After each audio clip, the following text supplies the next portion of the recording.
আসসালামু আলাইকুম। এখন আমরা একটু অঙ্ক দেখব এসএসসি জেনারেল ম্যাথের বীজগাণিতিক সমানুপাত এবং অনুপাত। এখন অঙ্কটি আমরা একটু খেয়াল করছি, a + b - c / a + b = এটা অংশ এবং এটা অংশ, এবং এখানে শর্ত বলা হচ্ছে a + b + c = not 0। এত হলে প্রমাণ করো যে a b c এরা তিনটা সমান। তো যারা আমাদের এই মুহূর্তে ফেসবুক পেজ থেকে দেখছো তারা অবশ্যই পেজটি ফলো দিয়ে লাইক করো, কমেন্ট করো এবং শেয়ার করো।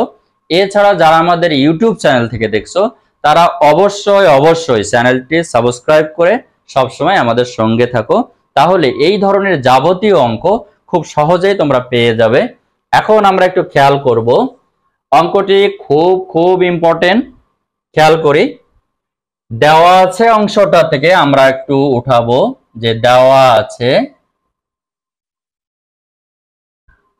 a + b - c / a + b, b c a / b c, c + a b / c a। এখন এই অংশ থেকে আমাদের টার্গেট হচ্ছে কি? টার্গেট হচ্ছে a b c তিনটা সমান, এটা প্রমাণ করা। এখন আমরা দেওয়া আছে অংশ থেকে করব, এই অংশটাই আমরা বিয়োজন করব। বিয়োজন করলে কি আসে? বিয়োজন করার অর্থ আমরা এর আগেও বারবার বলেছি, বিয়োজন মানে লবের সাথে হর শুধুমাত্র বিয়োগ হবে, লবের সাথে হর বিয়োগ হবে। লব কোনটা? উপরেরটা, নিচেরটা হচ্ছে হর। তাহলে আমরা এখন বিয়োজন করব a + b - c - a - b। অর্থ হচ্ছে আমাদের কম করে দেওয়া। বিয়োজন মানে যা আছে সেখান থেকে বাদ যাবে, অনেক কিছু বাদ যাবে। বিয়োগ করার অর্থই হচ্ছে, বা বিয়োজন করার অর্থই হচ্ছে অনেক কিছু কাটাকাটি করে বাদ যাবে। তো এই জন্য বড়টার থেকে ছোটটা আমরা বিয়োগ করছি, যেন উপরের থেকে কিছু কাটাকাটি করা যায়।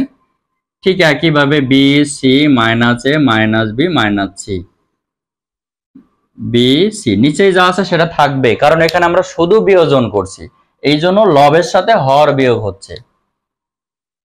= c + a - b - c - a।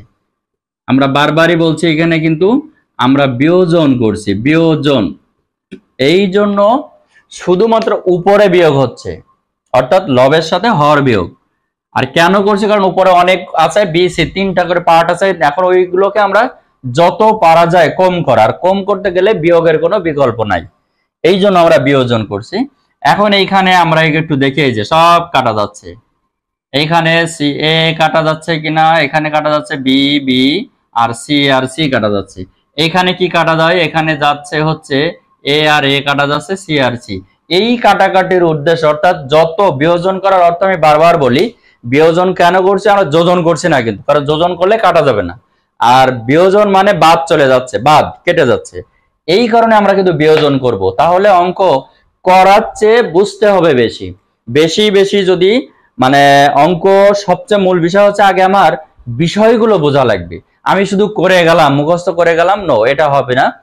অঙ্ক এখন এইটা জায়গায় তো চেঞ্জ হয়ে যেতে পারে, অনেক কিছু পরিবর্তন করতে পারে। মূল বিষয়টা হচ্ছে আগে আমাদের বুঝতে হবে যে আমি কেন বিয়োজন করছি আর কেন যোজন করছি। বিয়োজন করার অর্থ হচ্ছে বাদ দেয়া, কম করে ফেলা, একদম কম। আর ভাগ হলে আরো বেশি, একদম সরাসরি কাটাকাটি করা যায়।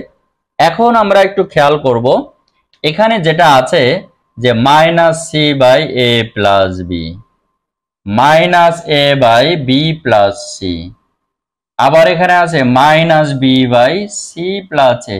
খুব ভালো কথা, সবগুলোকে মাইনাস, আমরা এই মাইনাস সব উঠাই দিলাম। তাহলে আমি যেহেতু ওই মাইনাসটা আমি আর রাখছি না, আর একটা লাইন আমি আর লিখলাম না, তাহলে আমাদের এখানে সব প্লাস আসলো। এখন ব্যাপারটা হচ্ছে প্লাস যেহেতু আসছে, এখন আমরা কি করব? এখন আমরা এইখানে একটু কাজ করব। আমাদের টার্গেট হচ্ছে কি a/b মানে a b c সমান করা। এখন এইটাকে আমরা একটু কাজ করব, সেটা হচ্ছে উপরেরটা নিচে বসাবো, নিচেরটা এই যে b + c / a, আর এখানে c + a / b। এটাকে বলা হয় ব্যস্তকরণ করে পাই। ব্যস্তকরণ অর্থাৎ উপর আর নিচ যখন আমি চেঞ্জ করছি তখন সেটাকে ব্যস্তকরণ বলে। এই জায়গায় এবার আমরা একটু কি করব? আমাদের a plus B, B plus C আছে। এখন আমি যদি বিয়োজন করি তাহলে আসলে কোনো কিছুই কাটা যাচ্ছে না। বিয়োজন করলে কোনো কিছু কাটার কোনো অপশন আছে কি? না, নাই। কেন? কারণ উপরে বি আর সি আছে। আমি বিয়োজন করলে আসলে এখান থেকে কাটার কোনো অপশন হচ্ছে না। যেমন এখানে কাটার কোনো অপশন হলো না, তাহলে আমি বিয়োজন করতে পারছি না। এখন আমি যদি যোজন করি a plus B plus C divided by C, B plus C plus A divided by A, sorry, আবার এখানে B, sorry, C plus A plus B divided by B. এখন আমার এখান থেকে যদি আমরা একটা কাজ করি, এখন এ প্লাস বি প্লাস সি সবগুলোকে সমান হলো কিনা, এ প্লাস বি প্লাস সি, এ প্লাস বি প্লাস সি, এ প্লাস বি প্লাস সি, আমি উভয় পক্ষ থেকে এ প্লাস বি প্লাস সি বাদ দিলাম বা ভাগ করলাম, এ প্লাস বি, তাহলে যদি আমি ভাগ করি এইটা আসে কিনা,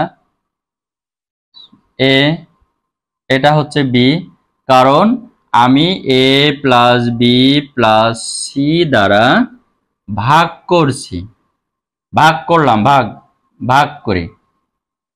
তো এখন আমি কি এখানে আমি লিখতে পারি কিনা, 1 1 সব আমার চলে গেল, তাহলে আমি কি C is equal to A is equal to B লিখতে পারি কিনা? আরো যদি ভালো করে লিখি, A is equal to B is equal to C, এই যে আমাদের যে প্রমাণ সেটা আমরা পেলাম কিনা? তাহলে আমরা এই যে এখানে যেটা বলা হচ্ছে যে A plus A is equal to B is equal to C, এই সেই A is equal to B is equal to C আমরা অলরেডি পেয়ে গেলাম। তো এই অঙ্কটা দেখতে বড় হইলেও আসলে অঙ্কটা কিন্তু একটু বুঝে করলে সবচেয়ে সহজ একটি অঙ্ক। বড় আসলে তেমন না, শুধুমাত্র এখন আমরা একটু বুঝে যদি করি অঙ্কটা আসলে সহজ।